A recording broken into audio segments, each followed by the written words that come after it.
அன்பு நண்பர்களுக்கு வணக்கம்.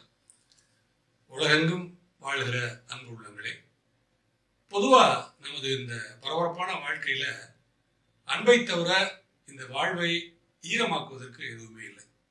சமீபத்தில் ஒரு மனிதரை நான் சந்திச்சேன். அவரிடம் நான் அன்றைக்கு கற்றுக்கிட்ட ஒரு விஷயம் என்ன அப்படின்னா, அவர் கிட்டத்தட்ட ஒரு 80 வயதுக்கு மேலே இருக்கக்கூடிய ஒரு முதியவர்.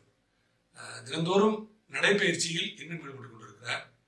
அது போக நடைபயிற்சிகளில் பங்கெடுக்கிற சிறுவர்களிலிருந்து மத்திய வயதிலிருந்து முதியோர் வரை பெண்கள் ஆண்கள் என்று எந்த பேதமும் இல்லாமல் யாரை பார்த்தாலும் காலையில் மலர்ந்த முகத்தோடு வணக்கம், நல்லா இருக்கீங்களா, இந்த நாள் உங்களுக்கு இனிய நாளாக, வாழ்க வளமுடன் அப்படின்னு மனதனுடைய அடியாளத்திலிருந்து வாழ்த்திட்டு அவர் தன்னுடைய நடைபயிற்சியை மேற்கொள்றார்.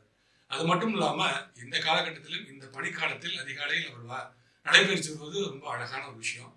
அது இல்லாம மாஸ்க் இல்லாமையோ அல்லது ஃபேஸ்ல நம்ம கொரோனா காலங்களில் போடப்பட்ட அந்த ஷீல்டை போட்டுவிட்டு தான் அவர் பயணம் பண்றாரு. எல்லாரையும் மகிழ்ச்சியா புன்னகைச்சு கை கொடுத்து அப்படியெல்லாம் பயணம் பண்ணக்கூடிய ஒரு மனிதர், இவ்வளவு தூரம் பாதுகாப்பா இருக்கக்கூடிய ஒரு மனிதர். அந்த நாள் முழுக்க நமக்கு வேண்டிய ஒரு அன்பை பாகுபாடற்று எந்த மனிதர்களையும் பிரித்து பார்க்காமல், தெரிந்தவர் அறிந்தவர் நண்பர்கள் என்று யாரையும் பார்க்காமல் எல்லோருக்கும் ஒரு அன்பை பகிர்ந்து கொடுத்துட்டு போறாரு. அவரை பார்த்து கடந்து போகிற எல்லா மனிதர்களும் ஒரு சிறு புன்னகையோட கடந்து போகிற ஒரு நிலை இருக்கிறது.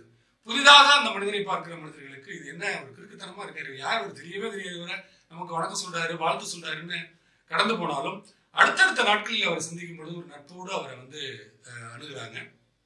அப்படி நாம் சந்திக்கிற இந்த மனிதர்களை சராசரியாக அன்பை பகிரும் பொழுது இந்த வாழ்க்கை இனிமையாகிறது. அந்த முதியவர் அன்று சொன்னதை நான் இன்று வரை ஈரமோடும் அன்போடும் பகிர்ந்து கொண்டிருக்கிறேன். வாருங்கள் நண்பர்களே, எதிர்படுகிற எல்லா மனிதர்களுக்கும் அன்பை பகிர்ந்தளிப்போம். வணக்கம்.